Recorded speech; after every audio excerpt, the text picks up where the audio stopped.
Bíblias no livro de Atos, capítulo 2, do versículo 42 em diante. Atos, capítulo 2, do verso 42 em diante.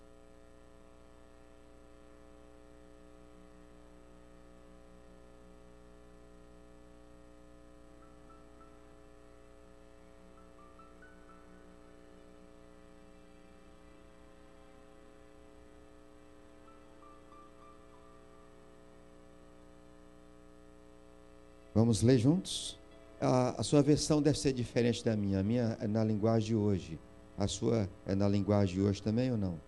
Não. Então, preste atenção na leitura.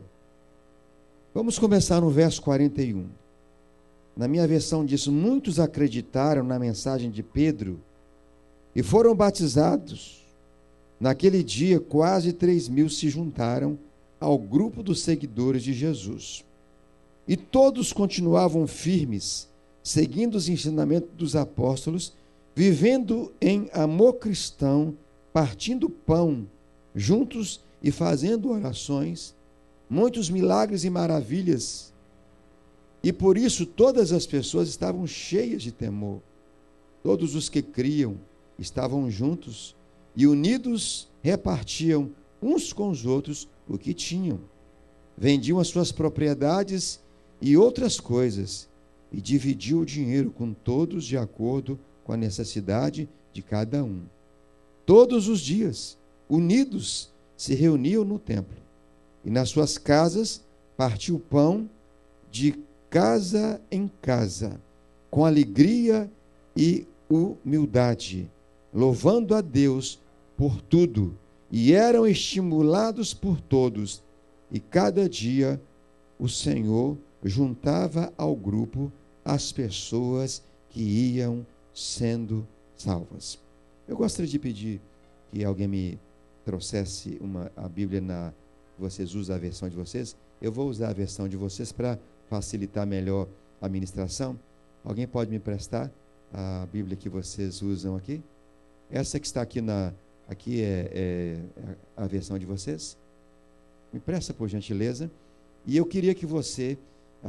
obrigado, meu querido. Eu gostaria que você mantivesse a sua Bíblia aberta nesse texto.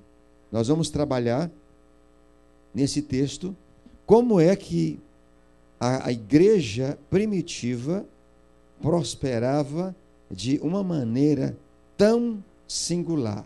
Atos 2, do verso 42 em diante. Antes nós vamos curvar nossas frontes, nós vamos orar ao Senhor. Eu quero falar com Deus. Fale com Ele também nesse momento. Você sabe qual é a sua necessidade.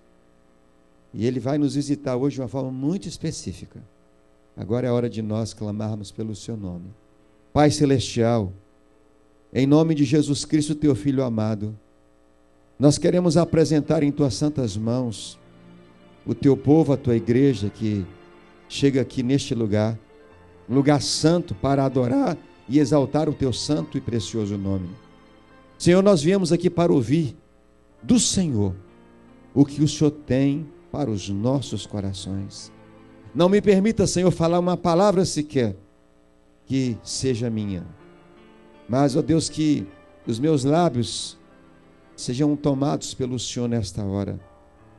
Unja o meu coração, unja a minha alma, Senhor, que a figura humana desapareça e que Teu Espírito derrame sobre nós e nos revele aquilo que temos por trás dessas sagradas letras.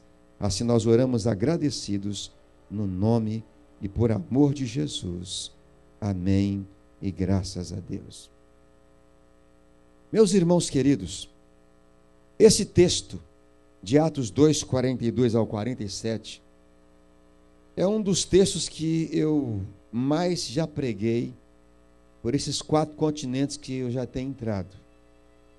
Deus tem me levado já quase 900 igrejas, já na Europa, na África, aqui na América, e na América do Sul quase toda.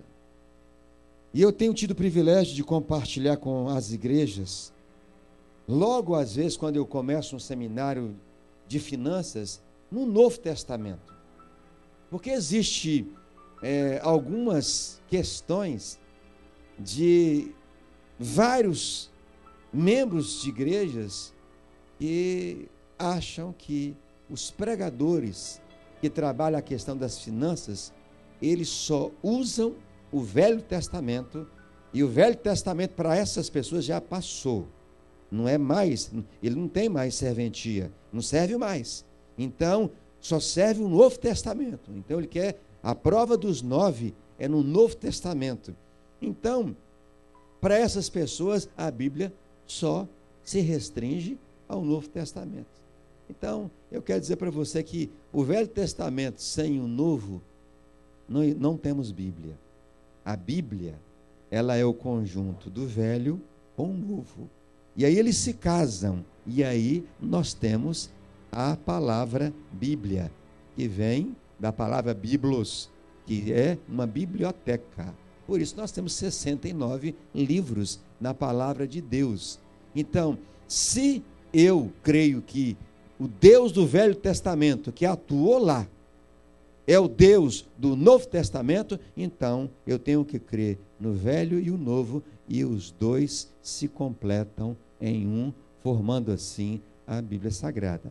Mas para aqueles que têm esse tipo de problema, e que certamente está me ouvindo agora, eu quero compartilhar com você, no Novo Testamento, como é que a igreja primitiva prosperava de uma maneira singular. Veja bem, esse assunto de finanças é um dos assuntos mais comentados em toda a palavra de Deus. Eu confesso a vocês que eu não tinha ideia de quantas vezes a Bíblia tocava sobre esse assunto até começar a estudá-lo. Eu estou com 51 anos, eu sei que não parece, mas estou. E desses 51 anos, eu quero dizer para vocês que 42 eu estudo esse assunto sobre finanças. Eu era um aluno de uma escola dominical, e lá na escola dominical o meu professor me ensinou sobre esse assunto. E me ensinava de uma forma muito, muito gostosa, com um dinamismo, e eu criei uma paixão por esse assunto, criança. E eu ficava assim maravilhado como ele me falava sobre dinheiro, e prendia a minha atenção. Eu não sabia que mais tarde Deus estaria já me dizendo assim: olha, está na hora de você sair do ninho, como a águia faz com os filhotes. Quando ela começa a criar as asinhas, opa, a águia vai, pega aquele ninho que é fofinho e vira, porque por baixo só tem espinhos, e vira, para que quando os filhotes resistirem para não pular, então eles vão sentir as pontas dos espinhos, e aí pulam do ninho. E aí quando eles pensam que vão morrer, aí a águia, a mãe, vem por baixo e pega, sobe, solta, e aí começa o discipulado, até a águia começar a voar. Hoje nós vamos voar dentro da palavra de Deus. Vamos começar a voar e ver o que a Bíblia tem para falar conosco sobre esse assunto. Repito, um dos mais comentados em toda a Bíblia Sagrada.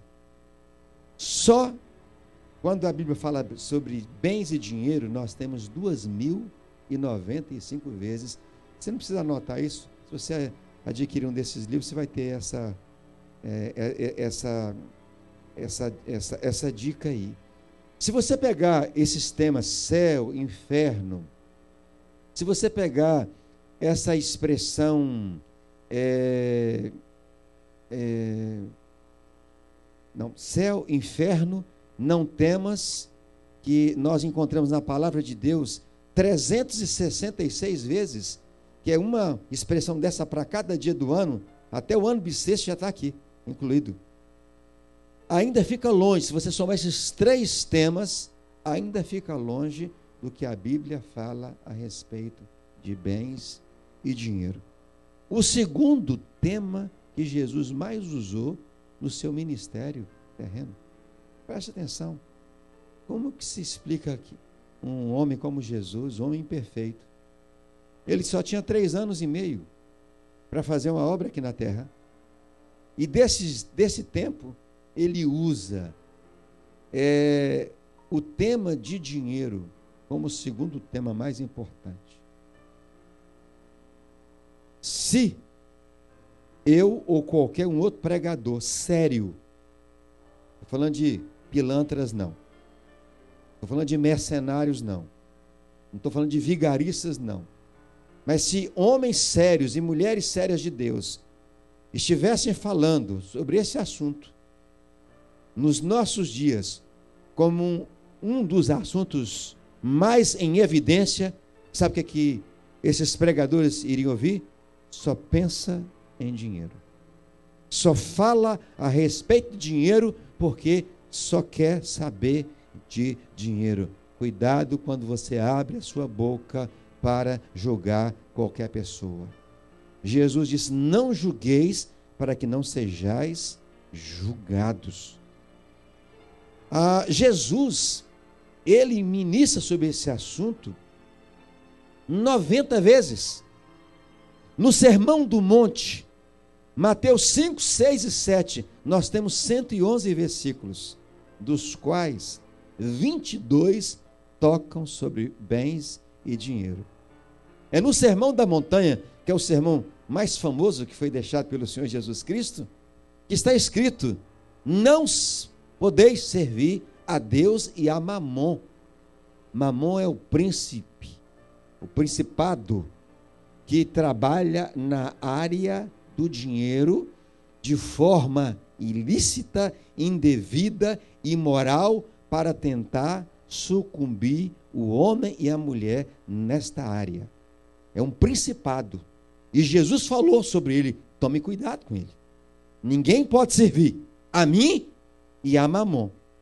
Ou você vai servir a mim, ou você vai servir a Mamon. A escolha é sua.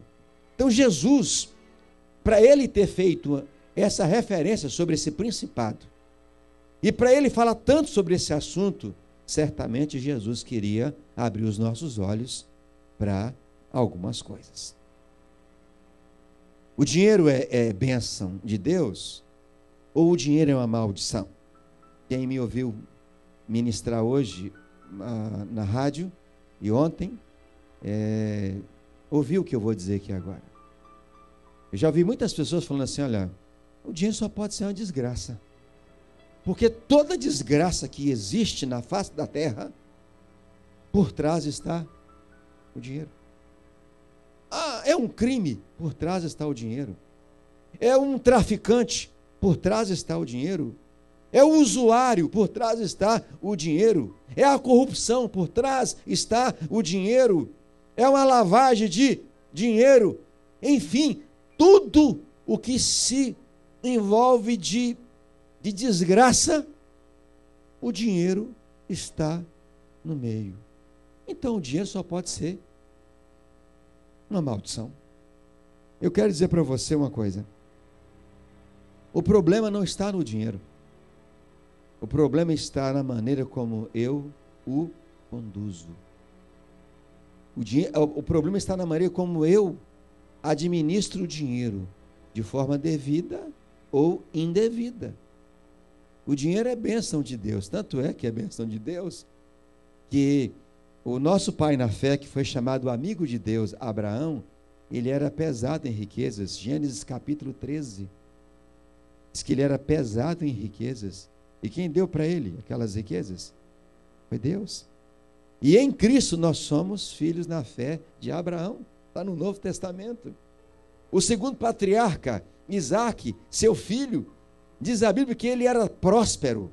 Gênesis 26, do 12 ao 14, diz assim: naquele mesmo dia, semeou Isaac e no mesmo ano ele colheu 100 vezes mais, porque o Senhor o abençoava. E ali naquele relato, o autor diz o quanto Isaque prosperou numa terra onde imperava a fome, a terra de Gerar. É só você depois ler em casa, Gênesis capítulo 26, onde a fome imperava, um homem resolveu semear. E Deus o abençoou de forma tremenda. Isaque, o segundo patriarca, filho de Abraão, que em Gênesis capítulo 14 já diz que ele devolvia a Deus o dízimo de tudo quanto recebia. Temos o terceiro patriarca, que é Jacó, que um dia ele diz para Deus, ele fez um voto a Deus: se o Senhor me guardar, se o Senhor me proteger, se o Senhor me livrar do mal, me der calçado, me der roupa para vestir, comida para me alimentar, de tudo quanto tu me deres, certamente eu te darei o dízimo. Diz a palavra que Jacó tornou-se um homem riquíssimo. Deus o abençoou de maneira tal. Quando nós começamos a caminhar pelo Velho Testamento, nós vemos um homem que foi segundo o coração de Deus, foi o homem que mais doou na Bíblia, Davi. Aqui está a minha posição. É uma defesa, é uma hermenêutica minha. Por que Davi foi chamado o homem segundo o coração de Deus? E Davi cometeu uns pecados hediondos. Aliás, todo pecado é hediondo, mas nós temos uma mania de dizer que a mentira, uma mentirinha, ela não é tão pecado quanto você sonegar. Você praticar um crime não é tão violento o quanto você permitir que sua conta passe um dinheiro para que você leve uma grana. Então nós começamos a fazer uma avaliação de cada peso de pecado. Irmãos, pecado é pecado. Não existe pecado, pecadinho, pecadão. Pecado é a quebra de uma lei que eu conheço. Na carta de João, na primeira carta de João, capítulo 2, ele diz que o pecado é a quebra de uma lei conhecida. Se eu sei que eu não devo mentir e eu minto, eu pequei. Se eu sei que eu devo honrar pai e mãe e eu não honro, eu estou mentindo. Se eu sei que eu não devo matar e eu mato, eu estou pecando. Se eu sei que eu não devo idolatrar nem imagem, nem dinheiro, nem pessoas, e eu estou fazendo isso, eu estou em pecado. Como que um homem, Davi, um homem que ele adulterou, e depois mandou matar o marido da mulher com quem ele foi para a cama. E a Bíblia diz que Davi pagou caro por isso, mas muito caro. Sofreu muito, mas muito. Mas a Bíblia diz que quando ele foi confrontado pelo profeta, ele disse: eu pequei contra o Senhor. E no mesmo momento o profeta Natan disse: mas o Senhor já te perdoou. Quando ele foi confrontado com o pecado, ele não quis arranjar desculpas. Ele disse: eu pequei. Ele não fugiu da responsabilidade. E o profeta disse: mas o Senhor já te perdoou. Esse homem é chamado na Bíblia de segundo o coração de Deus. Quando eu começo a estudar sobre essa ação de finanças, eu descubro que Davi foi o homem que mais doou na Bíblia Sagrada. O homem que mais ofertava. Parece que ele ficava procurando situações para querer fazer ofertas a Deus. Essa expressão, que darei ao Senhor por todos os benefícios para comigo, pertence a Ele. Essa expressão, quem está disposto hoje a trazer ofertas voluntárias ao Senhor? Porque Ele sempre estava. Essa expressão, não darei ao Senhor holocaustos ou sacrifícios ou ofertas sacrificiais que não me custem. Eu quero dar para Deus aquilo que tem valor, aquilo que representa esse homem foi chamado de o homem segundo o coração de Deus. E aí eu comecei a fazer minha analogia. Porque Deus amou o mundo de tal maneira que deu. Preste atenção nisso. Porque Deus amou ao mundo de tal maneira que deu o seu Filho unigênito, para que todo aquele que nele crê não pereça, mas tenha a vida eterna. Ou seja, porque Deus nos amou de maneira tal, Ele agiu, Ele se deu. E Ele não deu 10%, Ele não deu 10% e mais uma oferta, Ele deu tudo o que tinha. A última gota do sangue do seu Filho foi derramado no Calvário por mim e por você. Deus tem um coração doador. Davi tinha um coração doador. E aqui agora nós nos reportamos para o texto que nós lemos.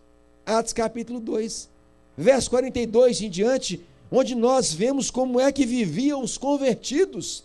No verso 42 diz assim, olha, e perseverava na doutrina dos apóstolos, e na comunhão, no partir do pão e nas orações. Eu quero chamar a sua atenção para a primeira parte do versículo. E perseveravam na doutrina dos apóstolos. Em outras palavras, primeiro princípio que eu acho aqui nesse texto, os novos convertidos, ou os primeiros cristãos, perseveravam na palavra de Deus. Ou seja, os primeiros cristãos, eles tinham um compromisso com aquilo que eles ouviam dentro da palavra de Deus. Queridos, eu estou cansado de ver alguns programas na televisão que dão um nojo. Você vê a pessoa abrindo a palavra de Deus, o texto é lido, mas não se prega sobre o que foi lido. Começa a contar-se histórias e testemunhos, e o texto fica para trás. E as pessoas voltam para casa, ou se estão em casa assistindo, estão morrendo de fome porque não teve pão. Diz que um dos segredos que fez com que a igreja primitiva fosse abençoada é que ela tinha um compromisso com a palavra de Deus. Há quantos crentes que não pegam na Bíblia para ler? Diz, pastor, se o senhor morasse aqui na América, o senhor ia ver. Difícil pegar na Bíblia mesmo, porque a gente trabalha aqui de manhã até o final do dia, no Brasil também. Eu levanto 5h40 da manhã, em qualquer lugar onde eu estou. Isso já há muito tempo. E já me habituei com isso. Tornou-se um relógio biológico. Porque na igreja onde eu sou pastor, há um culto às 6 horas da manhã. E que sempre que eu estou lá e que eu posso, eu vou àquele culto orar. Já há mais de 20 anos. E eu trabalho. E já disse à minha igreja, pode ter alguém na igreja que trabalha igual a mim, mais do que eu não. Eu levanto 20 para 6, porque também tinha que chamar a minha filha para ir para a escola, porque ela tinha que pegar o ônibus. E eu sempre vou para a cama 11, meia-noite, às vezes 1h da manhã. Eu estou trabalhando. Quando estou escrevendo, eu estou estudando a palavra de Deus, porque tem uma igreja, eu tenho que levar comida para o povo na igreja, tenho que preparar estudos e vou orar. Ou seja, em todo lugar as pessoas têm que trabalhar. Elas não precisam ser escravas, porque nós só temos que ser escravos de um só, escravos do Senhor Jesus. A palavra escravo significa servo. Eu sou servo do Senhor Jesus Cristo. Não vou ser servo do trabalho, eu não vou ser servo do dinheiro, eu vou ser servo do Senhor Jesus Cristo, e acabou. E perseveravam na doutrina dos apóstolos. Você tem lido sua palavra? Você tem tirado um tempinho diariamente para ler a palavra de Deus antes de ir para o seu trabalho? Você tem memorizado pelo menos um versículo por semana? para que você possa sempre ter um versículo para passar para alguém. Se alguém perguntasse para você assim: você já leu o Novo Testamento todo? Você já leu a Bíblia toda? Meus queridos, enquanto os muçulmanos leem a Torá de trás para frente, de frente para trás, não sei quantas vezes, sabe aquilo de cor. Enquanto os espíritas leem os livros que são escritos na fé que eles professam, os budistas de igual maneira, muitos cristãos não lembram qual foi a última vez que ele pegou na Bíblia ou para ler um texto. Se você pensa em crescer na vida, em prosperar na vida, e se você não tem um desejo de ler a palavra de Deus, não se iluda, você não vai muito longe. Este livro aqui afastará você do pecado, ou o pecado afastará você desse livro. Alguém disse isso com muita propriedade. Este livro aqui, Davi disse: lâmpada para os meus pés é a tua palavra. Ou seja, é a tua palavra que vai iluminar o meu caminho.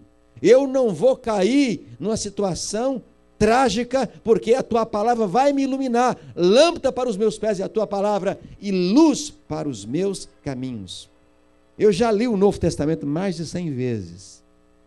E eu já li a Bíblia mais de 50 vezes. E teve um ano que eu estudei a Bíblia de capa a capa, 3 vezes.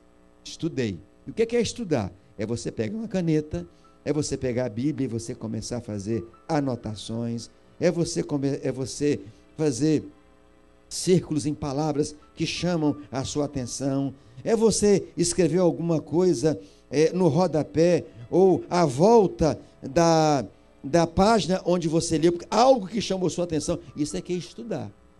E durante o ano eu estudei 3 vezes, irmãos, os melhores anos da minha vida.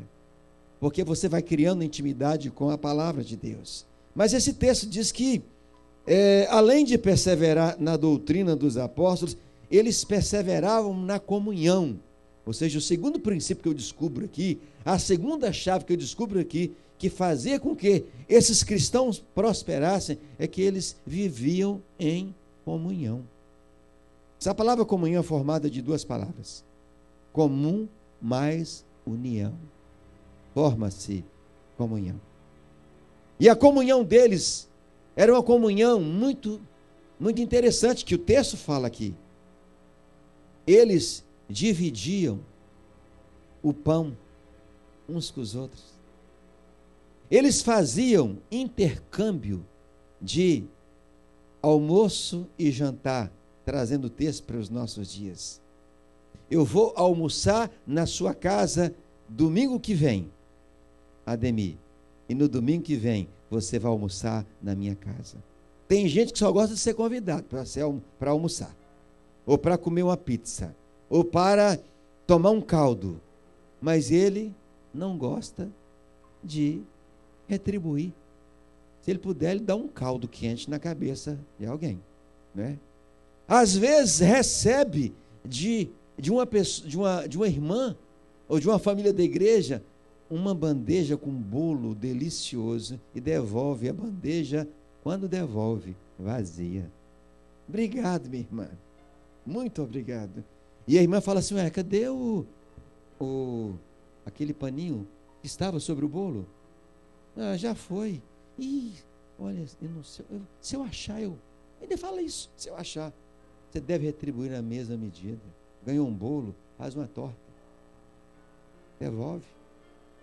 Você recebeu uma pizza de presente, faça alguma coisa, nem que seja uma pipoca, e compre um refrigerante e convida alguém para ir à sua casa. Ele vai só falar para 2 pessoas, para Deus e para o mundo, que você o convidou para ir na sua casa para ter um momento de comunhão. Irmãos, como tem faltado isso no meio da igreja? Como tem faltado? Termina o culto, cada um vai embora para a sua casa. Não se sabe o nome de quem estava do lado, nem do visitante, porque parece que o espírito da unidade está desaparecendo no meio do povo de Deus. Quando nós somos unidos, nós somos mais fortes. Por isso que Jesus diz que nós devemos andar com mais um. Porque se um cair, o outro levanta o outro.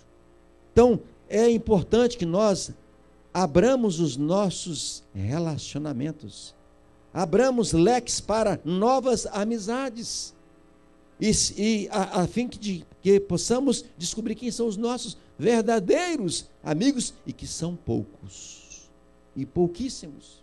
Esses cristãos, eles partiam pão de casa em casa, tinham a ceia caseira. A ceia era ministrada naqueles dias também em casa, e eles aproveitavam aquele momento para viver um tempo de koinonia, um tempo de comunhão. Mais do que chegar dentro da igreja e dizer em um cântico: meu irmão, eu quero ter comunhão com você, depois termina o culto. Cadê a comunhão? Não dá tempo nem para tomar um cafezinho com pão de queijo na padaria Pão Brasil? Ou outra que tenha por aí? Não dá tempo para tomar uma canjica juntos? Não dá tempo para ter a oportunidade de tomar um chá com um biscoito juntos? Meus irmãos, isso fortalece a vida da igreja. Esse é um segundo princípio valioso para quem quer crescer. É você fazer novas amizades e ter comunhão com elas. Terceiro princípio que eu vejo aqui no verso 42, diz assim: e nas orações, no final do texto. Era um grupo que perseverava nas orações. Primeiro, perseverava na palavra. Segundo, perseverava na comunhão. Terceiro, perseverava nas orações. O que é orar? Orar é falar com Deus. Quando eu abro a Bíblia, Deus fala comigo. Mas quando eu abro a boca, eu estou falando com Deus em nome de Jesus. Eu gosto de algumas frases, ou de alguns adesivos que eu vejo em alguns carros. Ora que melhora. Tem gente que só sabe reclamar. E aí ele pega o carro, quando ele vai para o centro da cidade, o carro que está na frente, está assim para ele, assim, ó: ora que melhora. Aquele que me pedir, crendo, recebereis. Eu sou a ressurreição e a vida. Ou seja, quem ressuscitou Lázaro, o que é que não pode fazer pela sua vida se você orar? O problema é que parece que os crentes estão esquecendo de que a oração continua tendo poder no nome de Jesus. E ela tem poder. Eu tive um tempo muito gostoso ontem. Ontem eu tive um momento muito especial com o Senhor de soluçar. Eu comecei a ter um momento de comunhão com a palavra, e comecei a orar, e o lugar onde eu estava foi tomado da presença de Deus. E esses momentos, meus irmãos, só acontecem quando nós nos desarmamos diante do Senhor. Diz: Senhor, eu estou assim, eu estou assado. Meu coração está ferido, eu não estou me sentindo bem. Se pecou, confessar ao Senhor, pedir a Ele perdão. Se está com um problema com uma pessoa, acertar-se com aquela pessoa, mas orar. Porque quando nós oramos, nós estamos falando com Deus. E se tem uma coisa que Deus, Ele sabe fazer, é responder a oração de quem crê no seu Filho Jesus Cristo. Quem aqui tem experiência e prova de que você orou e Deus ouviu a sua oração? Faça assim com a sua mão, como eu estou com a minha levantada. Eu poderia levantar as duas mãos e os dois pés, várias vezes, porque o meu Deus, segundo a sua riqueza em glória, Ele há de suprir cada uma de nossas necessidades, porque nós buscamos a sua face, nós buscamos a sua presença, e Ele nos ouve quando clamamos pelo seu nome. Você tem tirado diariamente um tempinho para orar? Você ora quando você vai almoçar? Não, quando eu vou almoçar, eu almoço no meu serviço. Tem pessoas que não são crentes. Que lugar excelente para as pessoas verem que ali tem um cristão. Você já viu algum muçulmano no aeroporto, ele lendo o livro dele? Eu já. Chegou o horário deles, pode ser em qualquer lugar. Eles abrem e leem, estão ali orando. Allah, ao Deus deles. Você tem a coragem de curvar sua cabeça no restaurante e ali apresentar a Deus a sua oração? Deus, obrigado pelo pão de cada dia. Não precisa fazer uma oração de 3 minutos, 5. Dizer, Senhor, obrigado pelo privilégio que o Senhor me dá de poder comer essa comida saborosa, ainda que seja arroz, feijão e um ovo. Seja grato. Enquanto você come arroz, feijão e ovo, há alguns milhões à volta do mundo e ficam brigando com alguns bichos para ter algo que comer. A igreja perseverava na oração, mas o texto continua dizendo, no verso 46, eu vou para o verso 47, e depois nós vamos encerrar com o verso 45. No verso 47 diz assim, olha, louvando a Deus e contando com a simpatia de todo o povo, diz aqui o historiador e médico Lucas, que foi o autor deste livro, é o autor desse livro de Atos. Ele diz que a igreja primitiva também, ela perseverava na adoração. Ela perseverava na palavra, ela perseverava na comunhão, ela perseverava na oração e ela perseverava na adoração. Adoração é mais do que abrir a boca e cantar alguns cânticos.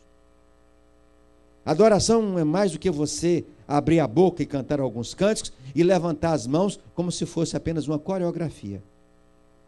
Adoração é muito mais do que você ter algumas danças no meio da igreja e simplesmente para dizer que você faz parte da igreja e que você tem alguma coisa para oferecer, não como um ato de adoração. Eu ouvi certa vez um pregador argentino dizendo o seguinte, que a igreja tem ator e adorador. O ator é aquele que chega atrás de um púlpito como esse, um microfone como esse, e ele quer mostrar que ele tem uma voz bonita, que ela tem uma voz linda. Detalhe, esses só gostam de participar nos cultos aos domingos à noite ou quando tem festa na igreja. Se mandar um indivíduo desse para ir para um culto onde tem, como diz, um gato pingado, não, eu não posso, porque eu não vou arranhar minha voz no meio de semana, porque a minha voz tem que estar preparada para o domingo à noite. Um camarada desse, se eu fosse pastor dele, ia ficar 1 ano no banco, tomar um chá de banco para aprender que na casa de Deus não tem hora para adorar a Deus, não tem lugar. Eu posso adorar a Deus dentro do templo, fora do templo, no trem, no ônibus, no avião, no carro, na cozinha, no banheiro, em qualquer lugar. Quando eu clamo por Jesus, Ele escuta a minha oração e recebe a minha adoração. E o adorador é aquele que chega na igreja, às vezes ele não tem nenhuma voz afinada, mas ele abre a boca e começa a adorar o Senhor em espírito e em verdade, lágrimas começam a cair no seu rosto, ele começa a chorar, e daqui a pouco ele começa a ver coisas que os artistas e os atores não conseguem entender. Aliás, as artistas, eu quero agora me reportar ao sexo feminino, elas se maquiam de uma maneira tal, e eu não sou contra a maquiagem, as mulheres têm que estar bonitas. Não você tem um problema aqui, né? Temos aqui pessoas que trabalham com salão de beleza, e eu acho que a mulher tem que estar bonita mesmo. A Bíblia diz que o homem olha a aparência. Deus é que vê o coração. Às vezes o camarada fala assim, eu não entendo porque aquela mulher casou com um camarada tão horroroso. É porque você achou, ela achou ele lindo. A beleza está nos olhos de quem vê. Eu não entendo como que aquele homem lindo foi ficar com aquela megera. Para ele, aquela mulher é linda. Houve alguma coisa que ela passou para ele e que você, com a sua beleza, não passaria. Então, veja bem, as artistas, elas se produzem de uma maneira tal que diz assim em casa: eu tenho que me esforçar para não me emocionar no culto, porque senão vai borrar tudo. Se o Espírito Santo, ele se manifestar, que normalmente os artistas, eles não acreditam na manifestação do Espírito. Se o Espírito Santo se manifestar, vai borrar tudo e aí vai acabar com o dia do artista ou da artista. Eu já vi muitos borrões em algumas igrejas, mas pessoas que limpavam aquilo ali, dizendo assim: olha, que culto, que palavra. O adorador é aquele que chega na igreja, ele esquece quem está à sua esquerda, à sua direita. Agora eu vou adorar a Deus. Mas que da adoração ela não se restringe só a cantar, não. Por exemplo, eu estou adorando a Deus aqui agora, ministrando para vocês. Eu estou ministrando com o meu coração, com a minha alma para vocês. E vocês estão adorando a Deus, ouvindo essa palavra. Então, a forma como você está ouvindo aqui essa palavra, Deus sabe se você é um ator ou um adorador. A forma como você cantou no início desse culto, e quando o pastor leu o texto, adorando a Deus, Deus sabe se você o recebeu, se você o apresentou como um ato de adoração ou não. Olha o que uma adoração verdadeira faz. Eles louvavam de uma maneira tal a Deus, que contava com a simpatia de todo o povo da vizinhança. E por causa disso, acrescentava-lhes o Senhor dia a dia os que iam sendo salvos. Tem crentes que preferem passar do outro lado da calçada. Não. Tem pessoas que preferem passar do outro lado da calçada para não esbarrar com o crente. Porque o crente é chato. Alguns enjoados. São crentes que não exalam algo especial. E alguns falam: para ser crente como fulano ou fulana, eu prefiro ficar com a minha religião. Eu prefiro andar como eu ando. Como é que seu vizinho vê você? O que ele escuta? Gritos de louvores e adoração na sua casa? Ou gritos de brigas que mais parece um inferno? Eu creio que você já deve conhecer essa história. Diz que um dia um professor chegou numa sala e fez a seguinte pergunta para as crianças: onde é que é o inferno? E a criança diz: na minha casa. Eu soube de um outro. E o professor falou assim: quem sabe aqui quem é o diabo? Eu sei, professor, é meu pai. Já pensou? A igreja primitiva louvava a Deus de maneira tal que contava com a simpatia de toda a gente. Você quer ter a simpatia das pessoas? Louve a Deus com toda a sua alma, com todo o seu coração. Ou seja, tudo que você fizer para Deus, dentro e fora da igreja, faça com o coração. Você estará adorando a Deus. Quando você estende a mão para ajudar um velhinho a atravessar a pista, quando você ajuda uma pessoa que está com muitas bolsas na mão, você está adorando a Deus. E Deus está notando tudo. Essa igreja perseverava na palavra, na comunhão, na oração, na adoração e, por fim, é o que eu quero gastar um pouquinho de mais de tempo com vocês. E eles perseveravam na contribuição ou nos atos de doações. Olha o verso 45. Vendiam as suas propriedades e bens, distribuindo o produto entre todos, à medida que alguém tinha necessidade. Eu vou repetir. Vendiam as suas propriedades e bens, distribuindo o produto entre todos, à medida que alguém tinha necessidade. Ou seja, a igreja primitiva também perseverava na contribuição. O que é que nós podemos aprender aqui neste ponto? primeiro lugar, que aquela igreja entendia que o que ela tinha não era dela, era de Deus. E se pertencia a Deus, todas as vezes que houvesse necessidade, no meio da comunidade, eles repartiam o que tinham. Não como alguns ensinam por aí e por aqui. Venda sua única casa e pegue todo o dinheiro e entregue na obra de Deus. Vá morar debaixo de uma ponte que Deus vai te honrar. Isso aí é ensino de demônios. E foge deles. A casa que Deus deu para você é para você morar. E morar dignamente com a sua família.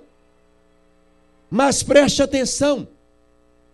Quando um homem resolve, irmãos, praticar essas 5 chaves aqui, esses 5 princípios que nós estamos trabalhando com o coração, e Deus começa a abençoar a vida de maneira tal, esse homem, ele começa a fazer aquilo que nós aprendemos, que é o nosso ABC como cristãos. Nós aprendemos a ser dizimistas a Deus, devolver a 10ª parte de tudo que nós ganhamos para a obra do Senhor, porque é dele. E isso está escrito na palavra, tanto no Velho quanto no Novo Testamento. Nós vamos ter oportunidade de estudar sobre isso. Esse seminário que nós estamos fazendo, ele é sequencial. Nós vamos continuar amanhã a 2ª palestra, e nós vamos terminar no domingo pela manhã, e nós vamos conhecer a profundidade desse assunto. Então, aí esses cristãos que são comprometidos com o reino de Deus, eles começam a ser dizimistas. Eles entendem que o dízimo é sagrado. Está escrito em Levítico 27, 32, o dízimo é santo ao Senhor. Para não citar, porque eu não gosto de citar, porque eu até disse isso também na rádio, alguns crentes têm medo do livro de Malaquias. Eu disse que tem crente que a Bíblia dele tem todos os livros, menos Malaquias. Ele pegou a tesoura e cortou Malaquias, porque Malaquias fala que quem não devolve o dízimo é ladrão. Então, como ele não quer ser chamado de ladrão porque ele não devolve o dízimo, então ele já passou a tesoura no livro de Malaquias, e ele está com a Bíblia apócrifa. Está com um livro a menos. Um livro a menos, um livro ou 7 livros a mais, é apócrifo do mesmo jeito. Ou então, ele pegou um grampeador e grampeou Malaquias todinho. Ele não quer saber de Malaquias. Porque quando ele lê Malaquias, ele diz: pastor, eu nunca li a Bíblia toda, sabe por quê? Tem um livro, quando chega nele, eu não consigo ler, não desce. O camarada me chamar de ladrão? Ué, você pode mudar essa história. Deixe de sê-lo. Obedeça a palavra de Deus. É um princípio. Eu estou para escrever um livro sobre o único mandamento de Maria. É o tema do livro. E sabe qual foi o único mandamento que Maria deixou na Bíblia? Fazei tudo quanto ele vos ordenar. Fazei tudo quanto ele vos ordenar. E uma das ordenanças da palavra de Deus foi: trazei todos os, não é um. Eu disse dessa semana que você ganhou, e da semana passada que você esqueceu de trazer. Aí você traz duplicado essa semana. Ah, não, semana passada eu não vim ao culto. Mas Deus fez com que você tivesse saúde para trabalhar e você ganhou o seu dinheiro? Então, traga aquilo que pertence ao Senhor. Não quer ser chamado de desonesto ou desonesta? É só você ser um dizimista. É só você ser um ofertante. E sabe o que começa a acontecer? Quando você entra por esse campo, aqui, Deus começa a abençoar você de maneira tal, mas de maneira tal, que naturalmente você não vai precisar, é necessário você participar de um seminário. Você vai chegar para o pastor da igreja, vai dizer: pastor, Deus está me levantando para ser um patrocinador de um programa de rádio, e eu vou patrocinar esse programa em nome de Jesus. Vai chegar um momento em que Deus vai levantar alguns homens dessa igreja. Olha, Deus está me levantando, pastor, para ser um dos patrocinadores no nosso programa de televisão. Você crê nisso? Diga amém. É dessa maneira que a obra de Deus caminha. Alguns fazem forçação de barra. Pressionam. Vão buscar o dízimo na casa do irmão. Eu conheço uma igreja que há um grupo da igreja, que eu não vou citar aqui o nome que esse grupo tem, que não vai, essa mensagem o mundo vai ouvir e vai acabar trazendo problema para mim, mas o grupo vai à casa da pessoa. Aqui, ó, você está com o seu dízimo atrasado. Você está com 3 buracos, janeiro, fevereiro e março. Não precisa isso. Quando eu me converti, eu comecei a estudar um livro que ele me ensina todas as coisas. E a primeira coisa que uma pessoa, quando se converte, ela pede para um pastor, pelo menos é a minha experiência com 30 anos de ministério. Pastor, o senhor tem envelope de dízimo aí? Chegou um homem para a nossa igreja, um empresário. Ele foi participar de um lançamento de um livro meu. Eu tive o privilégio de ser o primeiro escritor evangélico no Brasil a lançar um livro na livraria Siciliano, hoje a chamada Saraiva, na praia, no shopping da Praia da Costa. Não, estou fazendo confusão, na praia no shopping de Vitória. E chegou lá um senhor, esposo de uma irmã que estava vindo para a igreja. E eu ia lançar aquele livro chamado Finanças com Propósito. Irmãos, e veio muita gente para aquele lançamento, a ponto de uma das donas daquele shopping perguntar para alguém ao lado: o que está acontecendo aí com a Siciliano hoje? E alguém disse: é um lançamento de um livro sobre finanças. Aquele homem chegou, e ele veio muito simpático, me cumprimentou, e depois ele me comentou isso mais tarde. Ele não era um cristão. Quando ele chegou, ele falou: minha esposa está entrando na canoa furada, está indo para a igreja para dar 10% para o pastor. E ainda o camarada me escreve um livro sobre dinheiro. Para cima de mim. Mas, irmãos, o rosto dele para mim era aquela simpatia, aquele ator. Mas um dia a máscara caiu. A máscara cai. E quando ele começou a ler o livro, aquele livro mexeu com ele. E ele teve a coragem de contar isso para mim. E ele conta quando ele testemunha o que passou pela cabeça dele, como passou pela sua cabeça, ou pela maioria de vocês que está aqui nesta noite, e como também já passou pela cabeça de milhares. Vai dar dinheiro para pastor, vai entulhar dinheiro na igreja, quando poderia se fazer tanta coisa. Meu compromisso não é com a igreja em primeiro lugar. Meu compromisso não é com homem nenhum. Meu compromisso é com Deus. E ele me diz que há um lugar onde eu devo entregar o dízimo. Eu não posso administrá-lo. É na sua casa. Num ato de adoração. E se também eu vou entregar o dízimo dessa forma, meu Deus do céu, lá vai os 10% que daria tanto para comprar. Já era. Não foi um ato de adoração. Foi um ato de artista ou ator. O verdadeiro adorador, quando traz o dízimo, ele traz com alegria. Senhor, tu me destes 100%. Está aqui os 10% do Senhor. E porque o Senhor me deu um trabalho, eu quero ser grato. Está aqui uma oferta de gratidão. Havia esse espírito no coração da igreja primitiva. Olha só, diariamente, verso 45, vendiam as suas propriedades e bens. Ou seja, não é que eles vendiam o que tinham e ficavam sem nada. Porque tem lugar aí que recebe colchão, travesseiro, panela, recebe tudo. E detalhe, se for novo, porque se for velho, não recebe também não. Se a pessoa não tem dinheiro, traga sua geladeira nova, traga, nós vamos receber tudo. Porque você dando com fé é o que importa. Isso não é fé. Isso é exploração. Então, e quem é que engole uns negócios desses? É quem não estuda a palavra de Deus. É quem não lê a Bíblia. Então, quando você lê a Bíblia, por exemplo, você está ouvindo aqui um sermão expositivo. Um texto que está sendo exposto para você, o que os nossos irmãos faziam e por que Deus os abençoava. E por que alguns não são abençoados? Aqui na América, um país de tantas oportunidades. Por que há pessoas que passam aqui 10, 20 anos e não conseguem prosperar? E alguns com 5, 7 anos. E que eu sei. E que prosperam. O texto diz que eles tinham um coração doador. Você é uma pessoa que gosta de repartir? Você é uma pessoa que gosta de dividir o que você tem? Você gosta de dividir o que você tem, mas aquilo que você usa e come?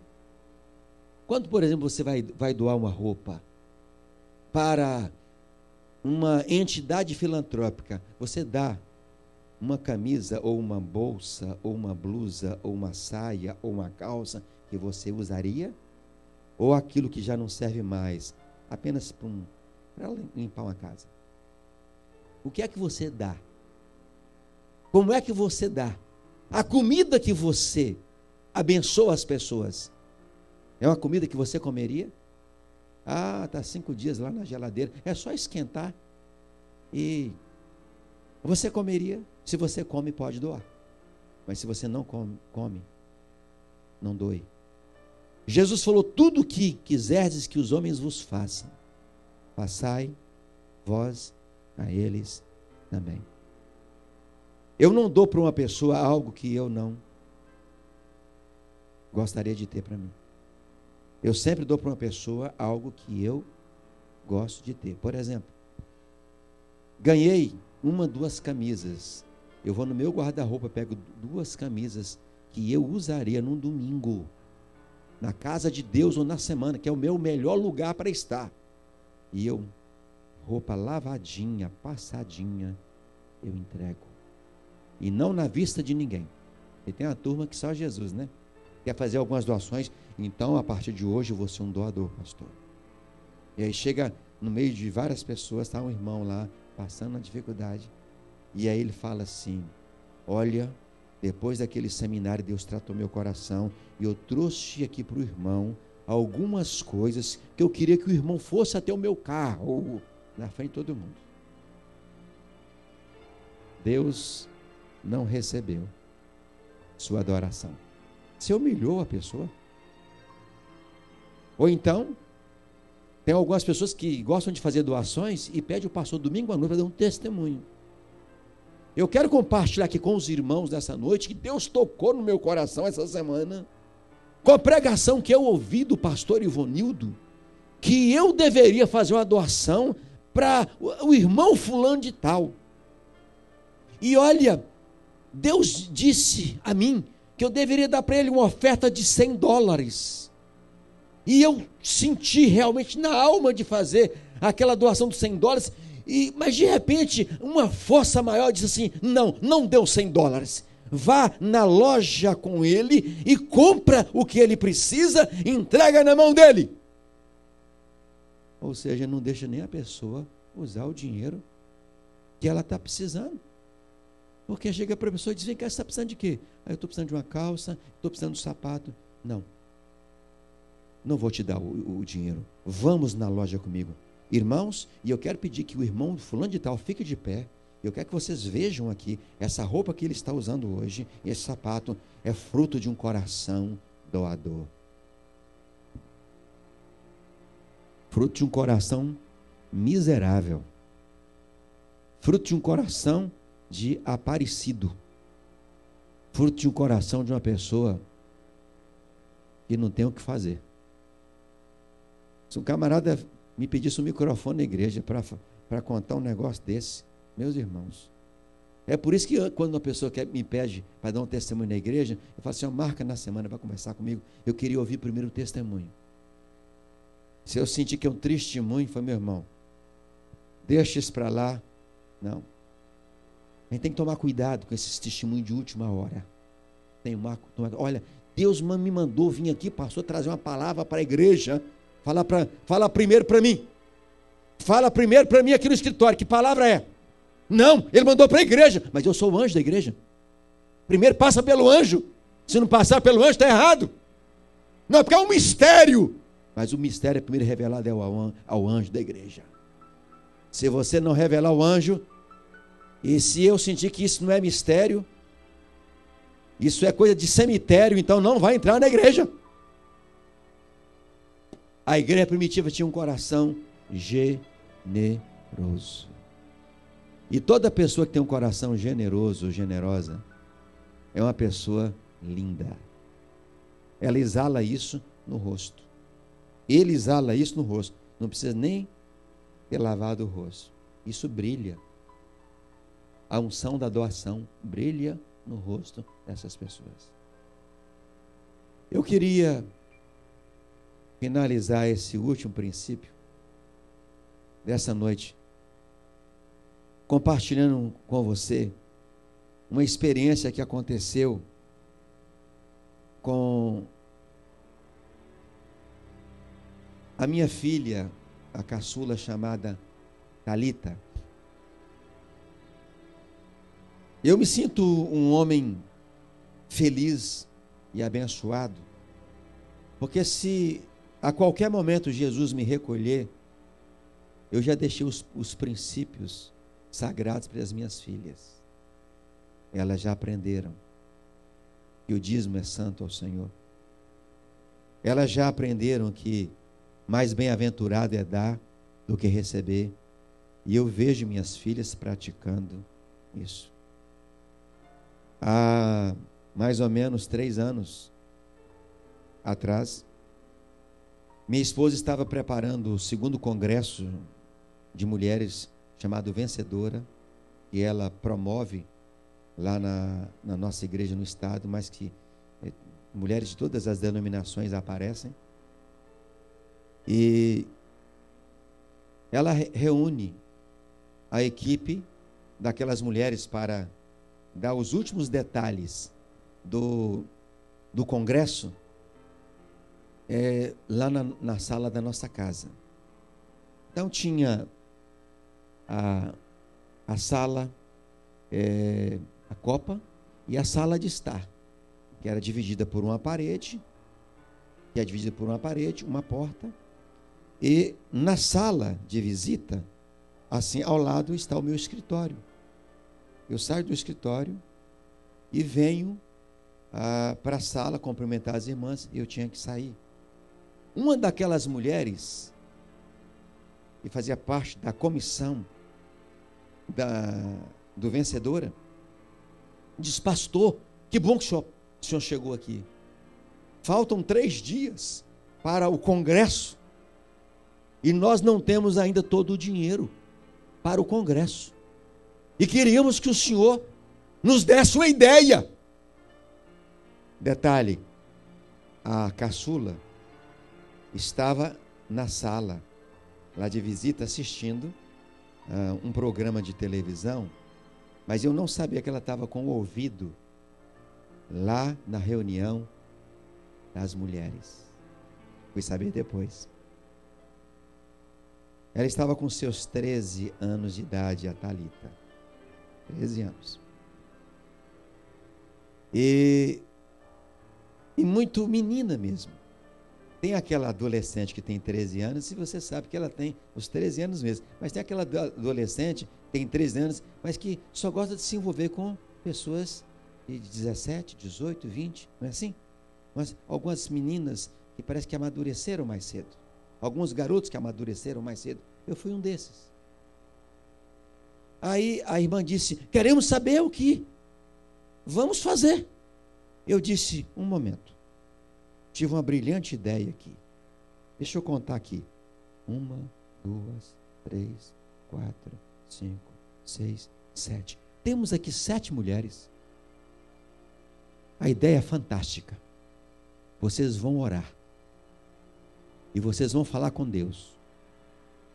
E Deus vai aqui no meio de vocês levantar o dinheiro que o congresso precisa para ser concluído. Se a cadeira daquela irmã não tivesse um encosto, ela teria caído. O olho esbugalhou. E disse: vocês vão orar. Olha, 7, número perfeito.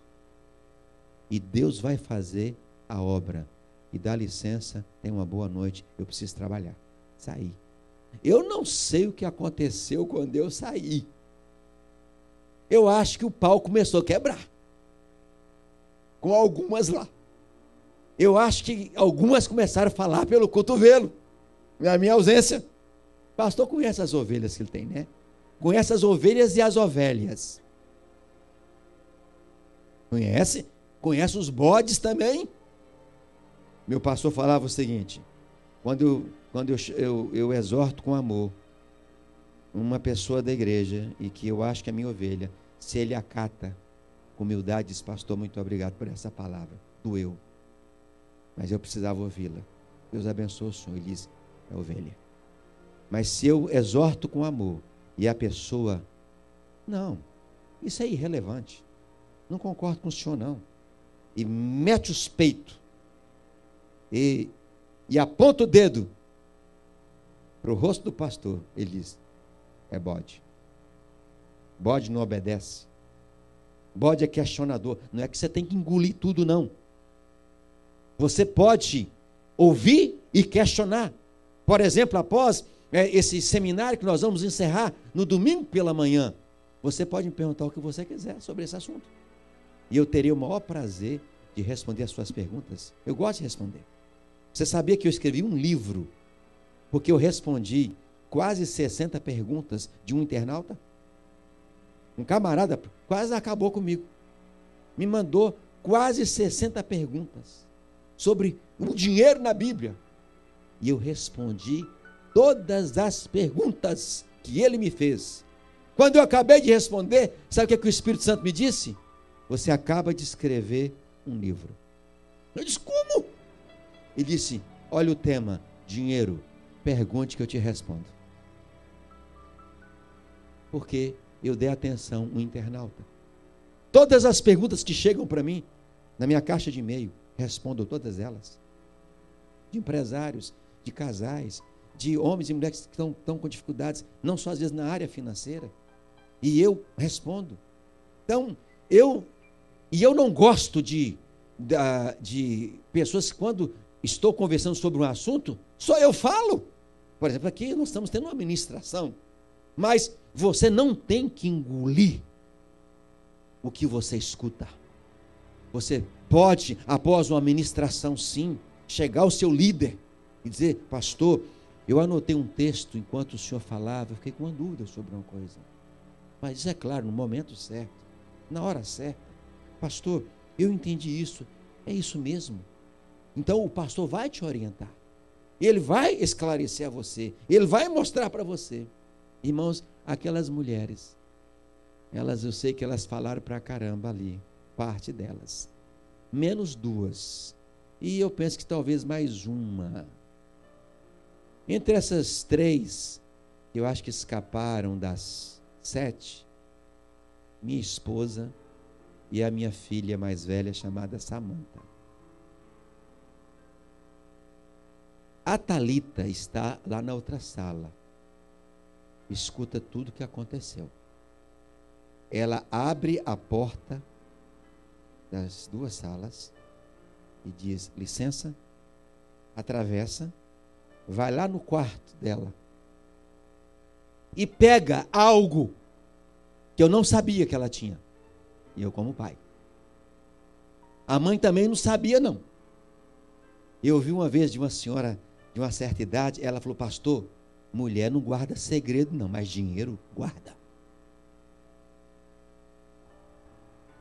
Mulher não guarda segredo não, mas dinheiro guarda. Marido, quando você precisar de um dinheiro emprestado, vai lá com a esposa.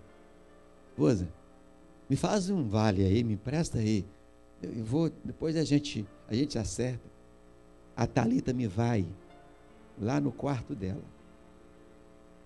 E ela pega um dinheiro de um adolescente. Lá em casa, para as minhas filhas ganhar um dinheiro, elas tinham que decorar toda semana um versículo e falar de cor no domingo na igreja. Elas tinham que decorar os nomes de Deus em hebraico e falar para a igreja. E elas decoraram e falaram. Elas tinham que decorar um salmo e falar na igreja, e elas ganhavam uma mesada no final do mês. Eu as motivava: pastor, isso não é Não é ensinar a sua filha a negociar com a palavra de Deus. Não. Isso é uma motivação. Tem algum ser na face da terra que não gosta de um dinheiro? Quem não gosta de dinheiro aqui, levante a mão. Eu vou orar por você agora. Está vendo? Gostamos ou não do dinheiro? Sim ou não? Por que nós gostamos dele? Precisamos dele. Quando você nasceu, seu pai precisou do dinheiro e sua mãe. Aliás, quando a sua mãe disse assim para o seu pai: a menstruação se foi, eu acho que eu estou grávida. Eu falei: enxoval, lá vai barão. E aí começa. Quando nasce, tem que levar para o hospital. E aí pronto, é sopinha, é leite, é mais não sei o quê. E aí começa. Eu costumo dizer que o homem precisa do dinheiro quando ele nasce, quando ele vive aqui nessa terra e quando ele vai partir. Porque ele tem que deixar o dinheiro para o caixão. Não, vou deixar aí que quem quiser que compre o caixão e que me enterre. Não, senhor. Um homem honesto, ele deixa tudo em dia, antes de partir. Uma mulher honesta faz a mesma coisa. A Thalita recebia um trocadinho toda semana. Porque elas tinham a mesada, mas na hora de sair para ir para o shopping, quem pagava a conta do sorvete depois? Quem é que pagava uma outra coisa? Era só o pai. Aquele trocado, gastava não. Pai, preciso ir lá para o cinema. Preciso, R$10 para o lanche e mais 10 para o cinema. Eu falei: cadê a mesada? Não, pai, aquilo ali não se toca. Só tira o dízimo do Senhor e a oferta, mas não, aquilo ali, pai, só Deus sabe. E eu falei assim: agora eu também estou sabendo. Naquele dia a Thalita me atravessa a sala, vai ao quarto. Ela juntou durante um tempo R$100. E ela queria ter uma nota de R$100 na mão. Ela nunca tinha. E ela tinha uma vontade de ter uma nota de R$100 na mão. Ela trocou aquele dinheiro que ela juntou, penso que uns dois meses, se não mais, e pegou e trocou por uma nota de 100 e guardou. Ela vai lá no quarto, pega aquela nota e põe sobre a mesa onde estão as 7 mulheres e diz assim: isso aqui é tudo que eu tenho. É o melhor que eu tenho.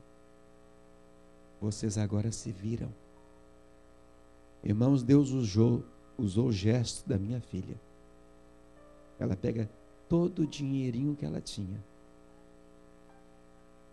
põe lá. Deus quebrou o coração daquelas mulheres. Tinha mulher naquela mesa ali que, se ela falasse com o marido, ela podia dar 2, 3, 4, 5 mil reais tranquilo de oferta. Resolveria o problema. Com aquela atitude da Thalita, cada uma fez a sua parte.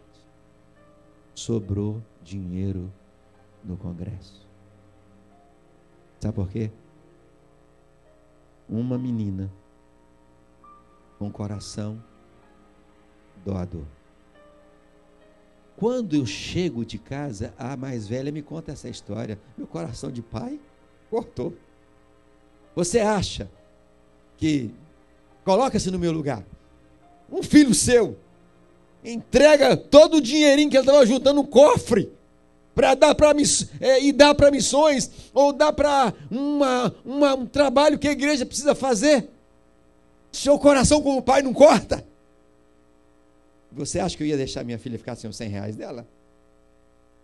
Você acha que quando você faz uma doação para Deus, Deus vai deixar você ficar sem o que você deu para Ele?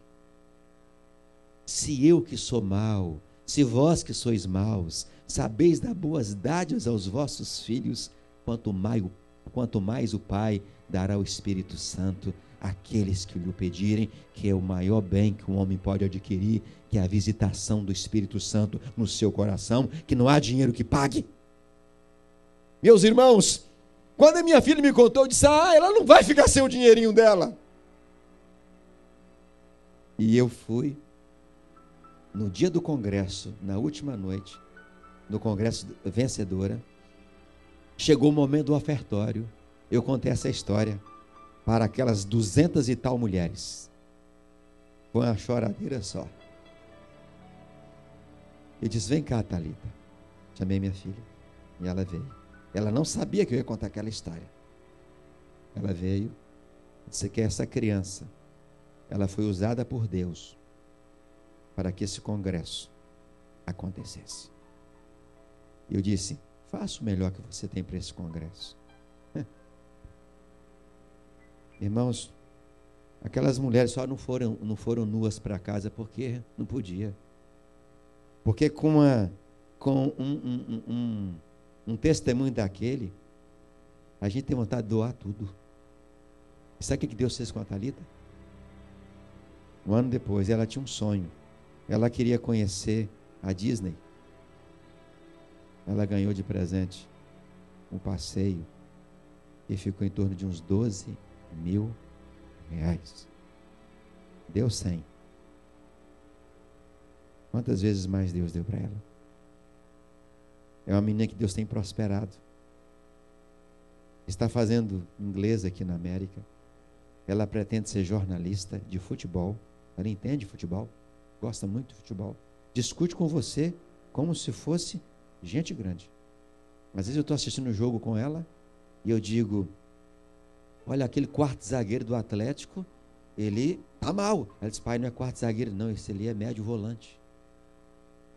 Às vezes o time dela está jogando, ela diz: olha, será que o técnico está enxergando aquele buraco lá naquela ala? Ela conversa assim. E ela está fazendo inglês porque ela sabe que para ser jornalista tem que ter o inglês. E é uma menina linda. Tem 17 anos. Linda, a cara do pai. Vocês vão ter o privilégio de conhecê-la. E essa menina, não tem quem aproxime-se dela que não goste dela.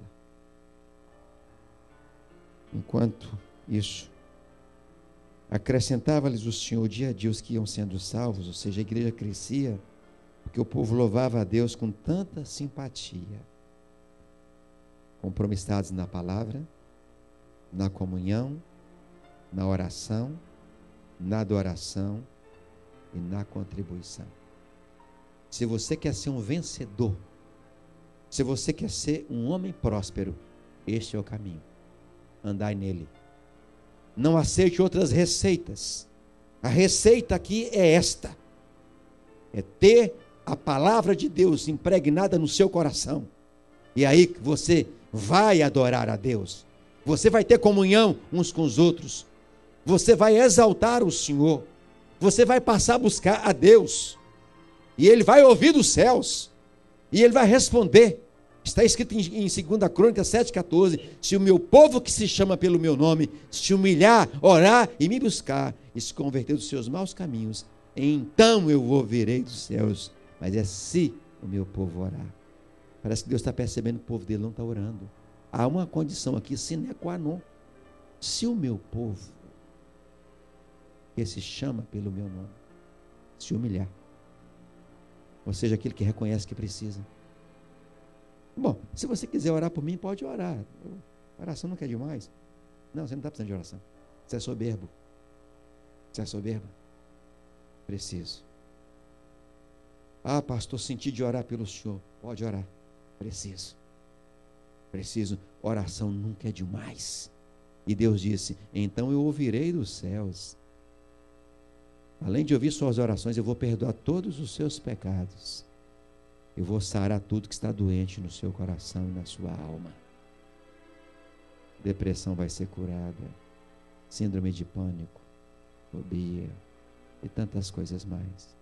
Merece meu povo reconhecer que eu sou Deus. Viva essa receita.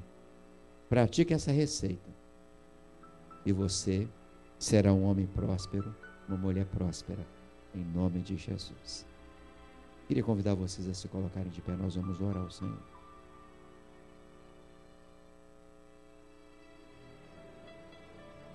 Eu sei que Deus falou aqui nessa noite.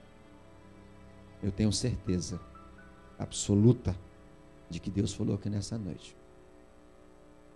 Falou com pessoas aqui que não têm orado já há muito tempo.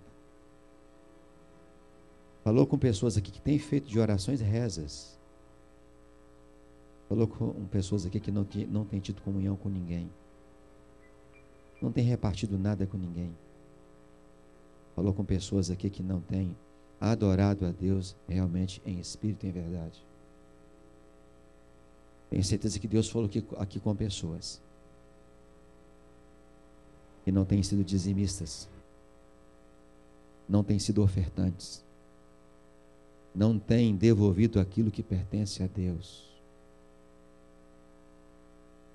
Tem guardado dinheiro que é de Deus, tem comprado coisas com dinheiro que é de Deus. E Deus disse: olha, eu sou o Deus que tudo vê. Os meus olhos estão sobre a terra procurando aqueles que são totalmente meus.